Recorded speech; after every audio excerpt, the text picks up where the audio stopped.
గురు బ్రహ్మ గురు విష్ణు గురుదేవో మహేశ్వర గురు సాక్షాత్ పరబ్రహ్మ తస్మై శ్రీ గురవే నమః. అందరికీ నమస్కారం. ఈరోజు మనం చెప్పుకోబోతున్న అంశం భాషా భాగాలు. మనకు 2 లేదా 3వ తరగతి పైనుంచి భాషా భాగాలు అనేటివి వస్తాయి. ఇవి డిఎస్సి వరకు కూడా వస్తూనే ఉంటాయి. ప్రతి ఒక్కరిని దృష్టిలో పెట్టుకొని ఈ భాషా భాగాలను రూపొందించడం జరుగుతుంది. భాషా భాగాలు 5. అందులో మొదటిది నామవాచకం, 2 సర్వనామం, 3 విశేషణం, 4 క్రియ, 5 అవ్యయం. ఇంతవరకు మనకు బాగానే తెలుసు. నామవాచకం అంటే ఏంది? పేర్లను తెలిపే దానిని నామవాచకము అంటారు. అది వ్యక్తుల పేర్లు కావచ్చు, ప్రదేశాల పేర్లు కావచ్చు, లోహాల పేర్లు కావచ్చు, ఏవైనా కావచ్చు. పేర్లను తెలిపితే దాన్ని నామవాచకము అంటారు. రెండవది సర్వనామము. పేర్లకు బదులుగా వాడేటువంటి పదాన్ని సర్వనామము అంటారు. ఇప్పుడు రాముడు అనేది పేరు. రాముడు మంచి బాలుడు. ఈ వాక్యంలో రాముడు అనేది నామవాచకం. అతడు మంచి బాలుడు అని రాసామనుకోండి, అది అతడు అనేది సర్వనామము. విశేషణం. నామవాచకం కానీ సర్వనామం కానీ గుణాన్ని తెలిపేదాన్ని విశేషణము అంటారు. క్రియ. పనులను తెలిపేదానిని క్రియ అంటారు. అవ్యయం. లింగ వచన విభక్తులు లేనిది అవ్యయం. దీని వివరణ ఇప్పుడు చూద్దాం. ఇప్పటివరకు భాషా భాగాలు 5 అని చెప్పుకున్నాం కదా. ఈ భాషా భాగాలలో నామవాచకంలో మనకు 6 రకాలు ఉన్నాయి. అందులో మొదటిది సంజ్ఞా నామవాచకం, 2 జాతీయ నామవాచకం, 3 గుణనామవాచకం, 4 సమూహ నామవాచకం, 5 క్రియానామవాచకం, 6 పదార్థ నామవాచకము. ఇప్పుడు వీటి ఒక్కొక్క దాని గురించి తెలుసుకుందాం. వాచకాల్లో ఉన్న ఒక్కొక్క భాగాన్ని గురించి ఇప్పుడు చూద్దాం. అందులో మొదటిది సంజ్ఞా నామవాచకము. సంజ్ఞ అంటే గుర్తు. ప్రత్యేకంగా ఒక వ్యక్తిని కానీ ఒక ప్రదేశాన్ని కానీ సూచించే నామవాచకాలను సంజ్ఞా నామవాచకాలు అంటారు. ప్రత్యేకంగా ఒక వ్యక్తిని కానీ ఒక ప్రదేశాన్ని కానీ సూచించే నామవాచకాలను సంజ్ఞా నామవాచకాలు అంటారు. ఇప్పుడు కింది ఉదాహరణలు చూద్దాం. కాళిదాసు గొప్ప కవి. ఇక్కడ కాళిదాసు అనేది వ్యక్తి పేరు కదా. వ్యక్తి పేర్లను తెలిపే వాటిని ఏమని చెప్పాము? నామవాచకాలు అన్నాం. రెండవది గులాబీ అందమైన పువ్వు. గులాబీ అనేది ఒక పేరే కదా, కాబట్టి ఇది కూడా సంజ్ఞా నామవాచకం. హైదరాబాదు మహానగరం. హైదరాబాదు అనేది ఒక ప్రదేశం పేరు, కాబట్టి ఇవి 3 కూడా సంజ్ఞా నామవాచకానికి ఉదాహరణలు. రెండవది జాతి నామవాచకం. అంటే ఒక జాతిని ఒక వర్గానికి చెందిన సమూహాన్ని సూచించేటువంటి వాటిని జాతి నామవాచకాలు అంటారు. ఏదైనా ఒక జాతిని కానీ ఒక వర్గానికి చెందిన సమూహాన్ని అంటే గుంపుని సూచించేటువంటి దానిని జాతి నామవాచకము అంటారు. ఉదాహరణకు కవులకు అభిమాన పదాలు మెండు. కవులు అనేది ఈ సమాజంలో ఉన్నటువంటి మనుషుల్లో కవులు అనేది ఒక సమూహం. ఆ కవులను సూచించే పదము జాతి. కవులు అనేటువంటి జాతిని సూచిస్తుంది కాబట్టి ఇది జాతి నామవాచకానికి ఉదాహరణ. గ్రామసీమలు నాగరికతకు సుదూరంగా ఉన్నాయి. గ్రామాలు అనేది ఈ సృష్టిలో ఉన్నటువంటి ఒక సమూహం. కాబట్టి గ్రామసీమలు అనేది జాతి నామవాచకానికి ఉదాహరణ. పల్లెలు సంస్కృతికి నిలయాలు. పల్లెలు ఇది కూడా జాతి నామవాచకానికి ఉదాహరణ. మూడవది గుణనామవాచకము. గుణనామవాచకం అంటే స్వభావాన్ని లేదా గుణాన్ని తెలియజేయు సమూహ నామవాచకాన్ని గుణనామవాచకం అంటారు. విశేషణాల మీద కొన్ని ప్రత్యయాలు చేరడం వలన గుణనామవాచకాలు ఏర్పడతాయి. మనం భాషా భాగాలు చెప్పుకున్నాం కదా, నామవాచక సర్వనామ గుణాన్ని తెలిపేది విశేషణం అని. ఇక్కడ ఆ విశేషణాన్ని కూడా నామవాచకంగా పరిగణిస్తూ ఈ గుణనామవాచకాన్ని రూపొందించారు. మంచితనం మనుషులకు పెట్టని ఆభరణం. మనుషులు అనేది సమూహ నామవాచకాన్ని లేదా విశేషణంగా తీసుకుంటే వాటి యొక్క గుణం ఏది? మంచితనం. ఇక్కడ ఈ మంచితనాన్ని గుణనామవాచకంగా తీసుకొని ఈ వాక్యాన్ని రూపొందించారు. పెద్దరికాన్ని గౌరవించవలయును. పెద్దరికము అనేది మనుషులకు ఉన్నటువంటి గుణం. అది పెద్దరికం అందరికీ ఉండదు, ఉంటుంది, కానీ గౌరవించదలసినటువంటి పెద్దరికం కొందరికే ఉంటుంది. ఆ పెద్దరికాన్ని ఇక్కడ విశేషణంగా తీసుకొని రూపొందించారు ఈ వాక్యాన్ని. పెద్దరికాన్ని గౌరవించవలెను. మూడవది వీరులకు వీరత్వం అలంకారం. వీరులు అనేది సమూహ నామవాచకం. వీరత్వం అనేది వాళ్ళకు ఉన్నటువంటి గుణం. ఇక్కడ ఈ వీరత్వం అనేది గుణనామవాచకంగా చెప్పుకోవచ్చు. నాలుగవది సమూహ నామవాచకం. వ్యక్తుల యొక్క, ప్రదేశాల యొక్క లేదా వస్తువుల యొక్క సమూహాలను సూచించే దానిని సమూహ నామవాచకము అంటారు. ఈ ఉదాహరణగా మనం చూస్తే, తిరునాళ్లకు ప్రజలు గుంపులు గుంపులుగా వెళతారు. ఇక్కడ గుంపు అనేది సమూహం. ఆ సమూహాన్ని నామవాచకంగా సూచించారు. గెలలో అరటి పండ్లు చాలా ఉన్నాయి.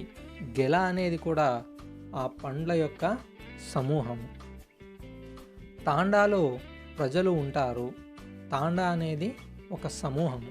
ఇలా సమూహాల్ని తెలిపేటువంటి నామవాచకాలను సమూహ నామవాచకాలు అంటారు. ఐదవది క్రియా నామవాచకం. క్రియ అంటే పనిని తెలిపే దానిని క్రియ అంటారు. అలా క్రియ నుంచి ఏర్పడిన నామవాచకాలను క్రియా నామవాచకాలు అంటారు. ఉదాహరణగా మనం చూస్తే, నడక ఆరోగ్యానికి చాలా మంచిది. నడవడం అనేది క్రియ కదా, కానీ ఇక్కడ నామవాచకంగా పరిగణిస్తారు. రెండవది పెట్టుబడి వ్యాపారానికి చాలా అవసరం. పెట్టుబడి అనేది క్రియ. ఇలా క్రియను సూచించే నామవాచకాలను క్రియానామవాచకాలు అంటారు. ఐదవది పదార్థ నామవాచకం. పదార్థము, లోహమును తెలియజేయు నామవాచకాన్ని పదార్థ నామవాచకము అంటారు. ఉదాహరణకి, బంగారం విలువైన లోహం. బంగారము అనేది ఒక పదార్థము. దీన్ని నామవాచకంగా చెప్పారు కాబట్టి బంగారం అనేది పదార్థ నామవాచకం. మట్టిలో మాణిక్యాలుంటాయి. మట్టి అనేది ఒక పదార్థం. మూడవది నీరు జీవులకు జీవనాధారం. నీరు అనేది ఒక పదార్థం. ఇలా పదార్థాన్ని కానీ, క్రియను కానీ, సమూహాన్ని కానీ, గుణాన్ని కానీ, జాతిని కానీ, సంజ్ఞను కానీ సూచించేటువంటి పదాలను ఈ నామవాచకాల కింద వర్గీకరించడం జరిగింది. ఇది నామవాచకం యొక్క రకాలు. సర్వనామం. సర్వనామము అంటే ఇంతకుముందే తెలుసుకున్నాం, పేర్లకు బదులుగా వాడేటువంటి వాటిని సర్వనామాలు అంటారు. ఈ సర్వనామాలు 6 రకాలు. 1 నిర్దేశాత్మక సర్వనామము, అనిర్దేశాత్మక సర్వనామము. 3 సంబంధ బోధక సర్వనామము. 4 సంఖ్యా నామవాచక సర్వనామము. 5 ప్రశ్నార్థక సర్వనామము. 6 సంబుద్ధి బోధక సర్వనామము. ఇవి సర్వనామంలో ఉన్నటువంటి రకాలు. అవేంటో ఇప్పుడు చూద్దాం. నిర్దేశాత్మక సర్వనామము అనగా ఫలానా అని నిర్దేశించి చెప్పే నామవాచకాలను నిర్దేశాత్మక సర్వనామాలు అంటారు. ఉదాహరణకు వీరు రావుగారు. ఇక్కడ నిర్దేశాత్మక సర్వనామం అని చెప్పాం కదా. రావుగారిని నిర్దేశించి చూపిస్తూ వీరు రావుగారు అని చెప్తున్నాం కాబట్టి వీరు సర్వనామము అవుతుంది. వికాసం చెందిన కాలం అది అని నిర్దేశించి అంటే పర్టికులర్గా చూపిస్తున్నాం కాబట్టి అది నిర్దేశం. అలా నిర్దేశించి చూపే సర్వనామాలను నిర్దేశాత్మక సర్వనామాలు అంటారు. 2 అనిర్దేశక సర్వనామము. ఫలానా అని నిర్దేశించి చూపకుండా చెప్పు సర్వనామాన్ని అనిర్దేశ సర్వనామము అంటారు. అంటే పర్టికులర్గా ఫలానా అని చెప్పుకోకుండా చెప్పేటువంటి సర్వనామాలను అనిర్దేశాత్మక సర్వనామాలు అంటారు. ఉదాహరణకి కొందరు వ్యవసాయం చేస్తారు, మిగిలిన వాళ్ళు రకరకాల పనులు చేస్తారు. దాంట్లో మరీ ముఖ్యంగా వీళ్ళే వ్యవసాయం చేస్తున్నారని ఈ వాక్యంలో చెప్పారు. కొందరు వ్యవసాయం చేస్తారు, అది 2వది. అందులో కొన్ని వారికి సంబంధించినవి, అక్కడ ఏవో ఉన్నాయి, అందులో కొన్ని మాత్రమే, అన్నీ కాదు, కొన్ని మాత్రమే వారికి సంబంధించినవి. ఇక్కడ నిర్దేశం అంటూ లేదు. అన్నిట యందు ఈశ్వరుడు కలడు. అన్నిట అంటే ఎందులో ఉన్నాడని మాత్రం చెప్పలేదు. ఇలా నిర్దేశించకుండా చెప్పేటువంటి సర్వనామాలను అనిర్దేశాత్మక సర్వనామాలు అంటారు. 3 సంబంధ బోధక సర్వనామాలు. అంటే ప్రశ్నార్థక సర్వనామము అనిర్దేశక సర్వనామముతో అన్వయం కలుగుటను సంబంధ బోధక సర్వనామము అంటారు. ప్రశ్న, దానికి సమాధానం రెండూ కలగలిపినటువంటి సర్వనామాలను సంబంధ బోధక సర్వనామాలు అంటారు. ఉదాహరణ చూడండి.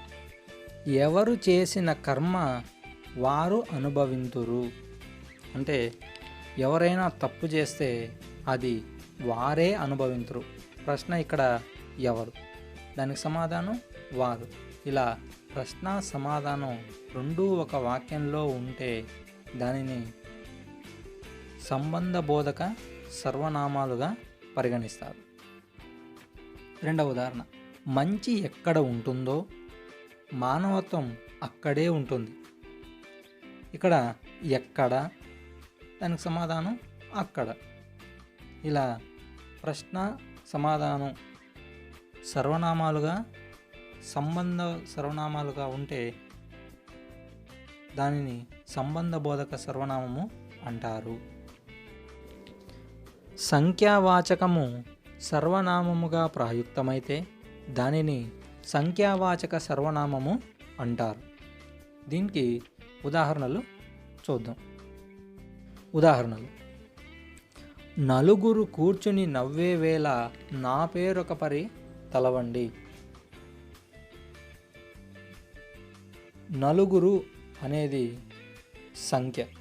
సంఖ్యావాచకంగా ప్రయుక్తమైంది కాబట్టి ఇది ఆ నలుగురిని సర్వనామంగా పరిగణిస్తూ ఈ వాక్యం చెప్పబడింది. అంటే ఇప్పుడు నలుగురు అనేది సంఖ్య, సర్వనామం. అందులో 2 మంచివి. అక్కడ ఉన్నటువంటి సమూహంలో 2 అనేది సర్వనామంగా ప్రయోగించబడింది కాబట్టి ఇది కూడా సంఖ్యావాచక సర్వనామంగా చెప్పవచ్చు. ప్రశ్నార్థక సర్వనామాలు. ప్రశ్నార్థక పదాలు, వీటిని ఆంగ్లంలో WHO వర్డ్స్ అంటారు. సర్వనామాలు ప్రాయుక్తమైతే దానిని ప్రశ్నార్థక సర్వనామాలు అంటారు. ఉదాహరణకి, అహింసను బోధించినది ఎవరు? ఇది ఒక ప్రశ్న. ఎవరు అనేది సర్వనామం. ప్రశ్నతో కూడినటువంటి సర్వనామం. మనకు బాగా ప్రాచుర్యంలోకి వచ్చినటువంటి తెలుగు సినీ రంగాన్ని దశ దిశలా వ్యాపించినటువంటి సినిమా బాహుబలి. అందులో నుంచి ఒక ఉదాహరణ చూద్దామా? బాహుబలిని కట్టప్ప ఎందుకు చంపాడు? ఇక్కడ ఎందుకు అనేది సర్వనామం. ప్రశ్నతో కూడినటువంటి సర్వనామం. 3వ ఉదాహరణ, భారతదేశానికి స్వాతంత్రం ఎప్పుడు వచ్చింది? ఎప్పుడు అనేది ప్రశ్నతో కూడినటువంటి సర్వనామం. సంబుద్ధి బోధక సర్వనామాలు. సంబోధన పదము సర్వనామంగా ప్రాయుక్తమైతే దానిని సంబుద్ధి బోధక సర్వనామము అంటారు. సంబోధన పిలుపు. ఓయ్, ఓరి, ఓసి, ఏవండోయ్ ఇలా సంబోధిస్తూ పలికేవి సంబోధనలు. ఉదాహరణ, ఏవండి, ఎప్పుడు వచ్చారు? ఇది సంబోధన. ఏవండి అనేది సంబోధన కాబట్టి సంబోధనగా ప్రయుక్తమై వాక్యం రాశాం కాబట్టి ఇది సంబోధన ప్రాయుక్త సర్వనామంగా చెప్పవచ్చు.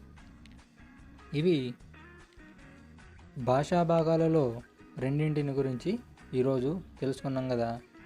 రేపు విశేషణం, క్రియ, అవ్యయాలను గురించి తెలుసుకుందాం. ఇందులో చెప్పిన అంశాలన్నీ మీకు నచ్చాయనుకుంటున్నాను. ఒకవేళ మీకు నచ్చినట్లయితే మా ఛానల్ను లైక్ చేయడం, షేర్ చేయడం, సబ్స్క్రైబ్ చేయడం మాత్రం మర్చిపోవద్దు. ఇందులో మీకు నచ్చని అంశాలు ఉన్నా కూడా కింద కామెంట్ రూపంలో తెలియజేయండి. ఈ వీడియోను నాకున్న పరిజ్ఞానంతో రూపొందించడం జరిగింది. దయచేసి ఆదరించగలరని మనవి. సెలవు.